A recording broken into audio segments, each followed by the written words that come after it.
ሰላም ጤና ፍቅር በረከት ተመኘንላችሁ ውድ ቤተሰቦቻችን በያላችሁበት የዓለም ዳርቻ ሁሉ እንደምን ቆያችሁን። በአዳዲስ መረጃዎች ተገናኝተናል። እነዚህ አዳዲስ መረጃዎች የበርካቶችን ቀልብ የሳቡ መረጃዎች ናቸው። ኢትዮጵያችንንም የተመለከተ ነው። ወደ ሀገረ አሜሪካም እንሻገራለን። በጣም አስገራሚ የሆኑ መረጃዎች ነው የምናደርሳችሁ። ጊዜያችንንም የሚዋጁ ስለሆኑ ጠቃሚ ናቸው ብለን ስላመንን ወደ እናንተ ያመጣናቸው። አብራችሁን ስለምትሆኑ ከወዲሁ እናመሰግናለን። ሮማን ጸጋዬ ነኝ ከአክሱም ቲዩብ። ሰናይ ቆይታ ይሁንላችሁ። 3 ሀሳቦችን እናነሳለን። አሜሪካ ላይ ትኩረቱን ያደረገ ነው ይህ ሀሳብ ማለት ነው። አንደኛው እንግዲህ አሜሪካ ሰሞኑን በተለይ ኢትዮጵያውያንና ኤርትራውያን ላይ ከባድ የሆነ እርምጃ እየወሰደች ነበረ። እያሰረችም ወንጀለኛ ናቸው ያለችውን እያሰረች፣ ሌሎቹ ደግሞ እያስወጣች ነው ከሀገሯ ማለት ነው። ይህ ከፍተኛ የሆነ ድንጋጤን፣ ግራ መጋባትን የፈጠረ ነበረ በስደተኞቻችን ላይ ማለት ነው። እንግዲህ የአሜሪካ ክስተቶች፣ የሃይማኖት ውዝግቦች፣ ሌሎችም ደግሞ ሃይማኖታዊ ነገሮችን ነው የምናነሳው። ይህንን እንግዲህ በተለይ ደግሞ ሃይማኖታዊ ያልኳቸውን ክሬዲቱን ለዶክተር መስከረም ለቺሳ መስጠት እንፈልጋለን። ዶናልድ ትራምፕ እና ዶክተር መስከረም ለቺሳ ምን አገናኛቸው ስንልም ይህንን ጉዳይ እንፈትሸዋለን። ሶስተኛ ጉዳይ ደግሞ ያው አሜሪካ እንግዲህ በኢትዮጵያውያንና ኤርትራውያንም በማሳደር ላይ ሳለች ግዛቶቿን ከፍተኛ የሆነ ማዕበል አጥለቅልቋቸዋል። ይህም ክላይሜት ቼንጅ ማለት ነው። ይህስ ምን ይመስላል የሚለውን ነው መንፈትሸው ማለት ነው። በመጀመሪያ ደረጃ ዶክተር መስከረም ለቺሳ ወዳወጣችው ጽሁፍ ነው የምናልፈው በቀጥታ። ዶክተር መስከረም ያለችው የአሜሪካው ፕሬዝዳንት ዶናልድ ትራምፕ የቅድስት ድንግል ማርያም የጽንሰቷ በዓል እንዲከበርና አሜሪካም ለቅድስት ድንግል ማርያም አስራት እንደተሰጠች በታሪኳም ልዩ ቦታ እንዳላት ከቀናት በፊት የለቀቁት መግለጫን ተመልከቱ። የኢትዮጵያ ፕሮቴስታንቶች መልካም የሆነውን የኢትዮጵያን በረከት ለማስጣል ሌት ተቀን ተረት ነው እያሉ ይለፋሉ። ስፖንሰሮቻቸው የሆኑት የፈረንጅ ፕሮቴስታንቶች ደግሞ አንድ በአንድ እየለቀሙ ይወስዳሉ። የኦርቶዶክስ ተዋሕዶ እምነት ተከታዮች ዓለም የሚቀናበት ብዙ መንፈሳዊ በረከት ባለቤቶች ናቸው። ግን ያላችሁን ዓለም እንደሚፈልገው እንዳታውቁ አደንዛዥ ሰባኪ በየአይነቱ ተመድቦላቸዋል። በየመድረኩ እግዚአብሔር የአንድ ሀገር አምላክ አይደለም፣ ኢትዮጵያም እንደሌሎቹ ሀገራት እርሷም ተራ ሀገር ናት፣ ሀገራችን በሰማይ ነው እያሉ ለተቀጠሩበት ዓላማ ጸንተው ቆመዋል። እናንተም እነሱን ስትሰሙ ትደናገጣላችሁ። የእግዚአብሔር ፍርድ የኢትዮጵያ ተወላጆች ሆነው ሀገራቸውን በሚክዱ ላይ የሚብስ ይመስለኛል ብላ በዩቲዩብ ገጿ ላይ ፖስት አድርጋው ነበረ ማለት ነው። እንግዲህ ይህንን የሷ መረጃ ነው። ስለዚህ ክሬዲቱን እሷ ልንሰጥ እንፈልጋለን። በእርግጥም መረጃ የወጣው ከዋይት ሃውስ ቢሆንም እሷ ናት ግን ያሳወቀችን። ስለዚህ ክሬዲቱ ይገባታል ብዬ ስለማምን ነው። እናመሰግናለን ዶክተር፣ እድሜና ጤና ይስጥልን። ወደ አንኳሩ ጉዳይ ስንገባ ታዲያ እንግዲህ ዶናልድ ትራምፕ ናቸው ይህንን ነገር እንዲወጣ ያደረጉት ማለት ነው። ዶክተሯ እንዳለችውም እኛ እያንቋሸሽን እያንኳሰስን፣ በእርግጥም እኛ በምናደርገው ነገር የሰው ልጆች በሚያደርጉት ኃጢአትና ነውር የእግዚአብሔር ክብር ወይ ደግሞ የእመቤታችን የቅድስት ድንግል ማርያም ክብር አይነካም። ያው እኛውንን የምናጣው ብናከብርም ድንግል ማርያምን ብናከብርም እናተርፈው እኛ ነን። ያው ደግሞ ድንግል ማርያም ተረት ብለን የምንለውም የምናጎለው እኛ ነን እንጂ እሷ እግዚአብሔር አምላክ ለሰማዩ ንጉስ አንድያ ልጇ አክብሯታል። ስለዚህ ምንም የምናመጣው ነገር የለምና ድንግል ማርያም በኢትዮጵያ የትውፊት ክብርና የዘመናዊው ንቀት ያለ ለቤተክርስቲያን በተለይ ደግሞ ለቤተክርስቲያናችን አንዳንድ ቅጥረኛ ሰባኪዎችም ቤተክርስቲያንን ሲዘረጥጡ እናያለንና ይህንን በዓለማዊው ንጽጽር የዘመናዊው ማለት ነው የእኛን ትውፊትና ክብር ከዘመናዊው ንቀት እናነጻጽረዋለን። ይህ እጅግ ወቅታዊ በተለይ ደግሞ የአብዛኞቹን ኦርቶዶክሳውያን ልብ የሚነካ ርዕሰ ጉዳይ ነው። በነገራችን ላይ በኢትዮጵያ ውስጥ በክርስቲያኖች ዘንድ በእኛ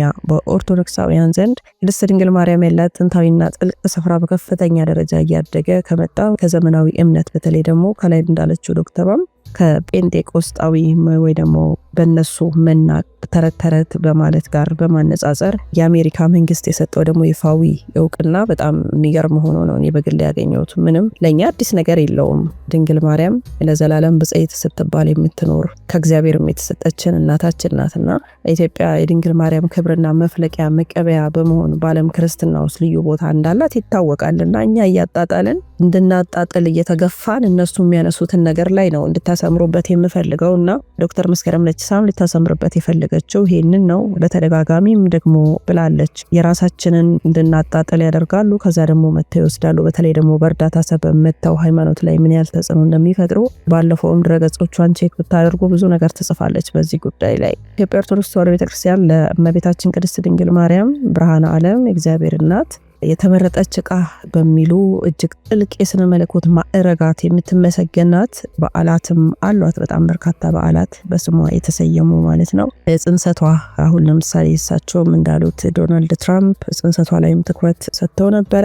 እንደ ግንቦት ልደታ እኛ ደግሞ በሰፊው ልደቷን እናከብራለን። አምልኮ ባይሆንም ለእመቤታችን ለቅድስት ድንግል ማርያም የምንሰጠው ግን ደግሞ በእመቤታችን ዙሪያ በጣም በርካታ በዓላት አሉ፣ ትውፊቶች አሉ፣ ድርሳነ ማርያም መዝሙርም አለ።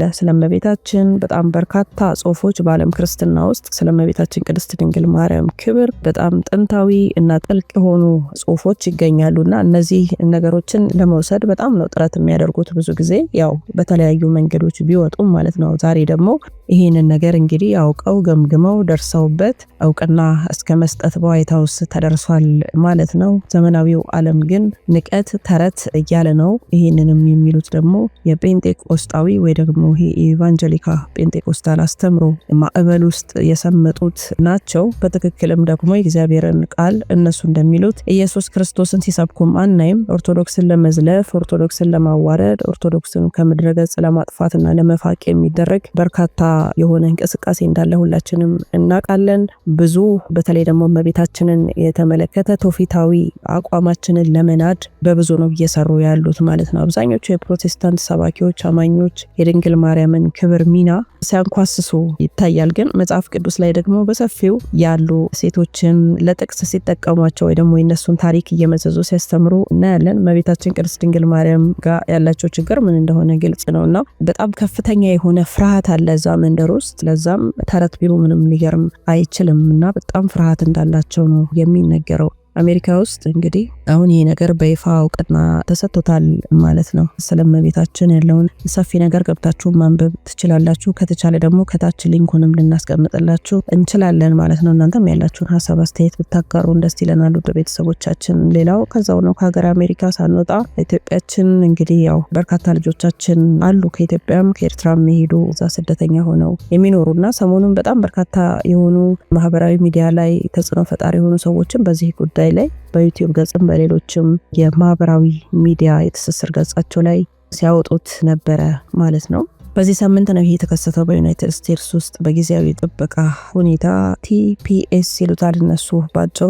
በዚህ ስር ለነበሩ ዜጎች የተሰጠው ሁኔታ መነሳት ከፍተኛ ውዝግብ የፈጠረ ሆኗል ማለት ነው። የአሜሪካ ሀገር ውስጥ የደህንነት መምሪያ DHS በታህሳስ ወር አሁን በያዝነው ወር ባወጣው መግለጫ ለኢትዮጵያውያን የተሰጠው የTPS ሁኔታ እየተቋረጠ መሆኑን አስታውቋል ማለት ነው። ይሄ ውሳኔ በፌብሩዋሪ ወር 2026 ዓ.ም በሁለት ወር ጊዜ ውስጥ ማለት ነው። እንግዲህ ሁለት ወር ጊዜ ከ60 ቀን የዘለለ አይደለም።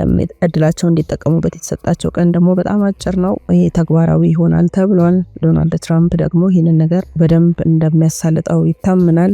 ምክንያታቸው ምንድነው? የዲኤችኤስ መስሪያ ቤት በኢትዮጵያ ውስጥ ያለውን ሁኔታ ከመጀመሪያ የጥበቃ ደረጃ በላይ ተሻሽሏል በማለት ዜጎች ወደ ሀገራቸው ቢመለሱ የደህንነት ችግር አይገጥማቸውም የሚል ድምዳሜ ላይ ነው የደረሱት ማለት ነው። ታዲያ ምንድን ያመጣው ተጽዕኖ ሲባል ይሄ ውሳኔ ከጥበቃ በታች የነበሩ በሺዎች የሚቆጠሩ ኢትዮጵያውያን የህጋዊ የስራ ፈቃድ መብታቸውን እንዲያጡና ለግዳጅ ስደት አደጋ እንዲጋለጥ ያደርጋቸዋል። ስለዚህ ዜጎች በ60 ቀናት ውስጥ አገሪቱን ለቀው እንዲወጡ ወይ ደግሞ የግዳጅ ስደትን እንዲጠብቁ ተነግሯቸዋል ማለት ነውና በተያያዥም ያው ከኤርትራውያን ጋርም ምንም እንኳን ውሳኔው በተለይ ኢትዮጵያውያንን ቢመለከትም በቲፒኤስ ወይም ተመሳሳይ ጥበቃ አይነቶች ስር ያሉ ኤርትራውያንን ጨምሮ ሌሎች የምስራቅ አፍሪካ ስደተኞች ላይም ተመሳሳይ የፖሊሲ ለውጦች ሊከሰቱ ይችላሉ የሚል ከፍተኛ ስጋትና ውጥረት ተከስቷል አሜሪካ ውስጥ ማለት ነው። ስለዚህ በዚህ ጉዳይ ላይ ልጆቻችን ከዚህ ተሰደው የሄዱ በጣም በድንጋጤ ውስጥ እንዳሉ ነው መረጃዎች የሚያሳዩት ማለት ነው። በተመሳሳይ ሰዓት ታዲያ አሜሪካ እነሱን በምታሳድድ ሰዓት በጎርፍ ተጥለቅልቃ ነበር። የአሜሪካ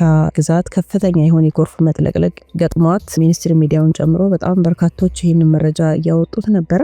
የጎርፍ መጥለቅለቅ የተከሰተው በዋሽንግተን ግዛት ነው። በአሜሪካ ዋሽንግተን ግዛት ማለት ነው። ዋና ከተማዋ ሲያትል የሆነችው ዋሽንግተን ዲሲ አካባቢና ሲያትል ነው። እንዳጠቃላይ እንግዲህ ጎርፍ የተጥለቀለቀው የአደጋው መንስኤም ሲጣራ ከአውሮፓ የሚመጣ ጠንካራ አትሞስፌር ሪቨር ተብሎ የሚጠራው የአየር ፍሰት በምዕራብ ዋሽንግተን ላይ ከ30 ሴንቲሜትር በላይ የሚሆን ከፍተኛ ዝናብን ጥሏል። የተፈጠረው ችግርም ወንዞች በተለይ ደግሞ ስካጊትና ኮሊትዝ ወንዞች ቦታቸውን ማለት የነበረበትን ቦታ ጥሰው በመውጣታቸው ሰፊ የገጠርና የከተማ አካባቢዎች በጎርፍ ተጥለቅልቀው ታይቷል። መንግስትም ወዲያው ነበር ምላሽ የሰጠው። የዋሽንግተን ግዛት ገዢ ቦብ ፈርጉሰን በግዛቱ አቀፍ አስቸኳይ ጊዜ አዋጅ ታውጇል። ከፌዴራል መንግስት እርዳታ ጠይቀዋል። ፕሬዚዳንት ዶናልድ ትራምፕ የጎርፍ አደጋን ለመቋቋም የሚያስችል የፌዴራል ድንገተኛ አደጋ አዋጅ አጽድቀዋል ተብሎ ተዘግቧል። የክስተት እንግዲህ አሁን በዚህ በያዝናቸው 2 እና 3 ቀን የተከሰተ ነው ማለት ነው። በዚያ ክልል ላይ ከፍተኛ ተጽዕኖ እያሳደረ ያለ የአየር ንብረት ቀውስ እንዳለና ይሄ የአየር ንብረት ቀውስ ደግሞ በቀጣይም እንደሚቀጥል ነው እየተነገረ ያለው። መጪው ጊዜ እንግዲህ አዲስ ዓመታችን ነው። በአዲስ ዓመት ሁልጊዜም ጭንቅ ነው። አሜሪካ ታስታውሱ እንደሆነ ካቻምናም አምናም በበረዶም በተለያዩ የአየር ንብረት ለውጥ በዓላቸውን እንደ ሁልጊዜው በደስታ አልነበረም የሚያሳልፉትና አሁንም ይህ ከፍተኛ ስጋት እንዳለ የዘርፉ ልሂቃን እያሳወቁ ነው ማለት ነው። ወደ ቤተሰቦቻችን እንግዲህ በዛ አካባቢ ያላችሁ ቤተሰቦቻችን ካለው ነባራዊ ሁኔታ አንጻር በተለይ ደግሞ በቀጣይ በጣም የበረዶ ጊዜ ስለሚሆን ራሳችሁን እና ልጆቻችሁን አካባቢያችሁ ላይ ያለውን ሁኔታ ሁሉ በትኩረት እንድትከታተሉ ለማሳሰብ እንወዳለን። ወደ ቤተሰቦቻችን እንግዲህ በዛ ያላችሁ በዚህ በተነሱት ርዕሰ ጉዳዮች ላይ ያላችሁን ሀሳብና አስተያየት ብትሰጡን ደስ ይለናል። 3 ነገሮችን አንስተናል። 3ቱም አሜሪካን የተመለከቱ ጉዳዮች ናቸው። በዛ ያላችሁ ቤተሰቦቻችን ደግሞ ስለዚህ እናንተ የዓይን እማኞች ስለሆናችሁ ብትነግሩን ደስ ይለናል። አብራችሁን ስለነበራችሁ እጅግ አድርገን እናመሰግናለን። በቀጣይ መረጃ እስከምንገናኝ ቻው ቆዩልን።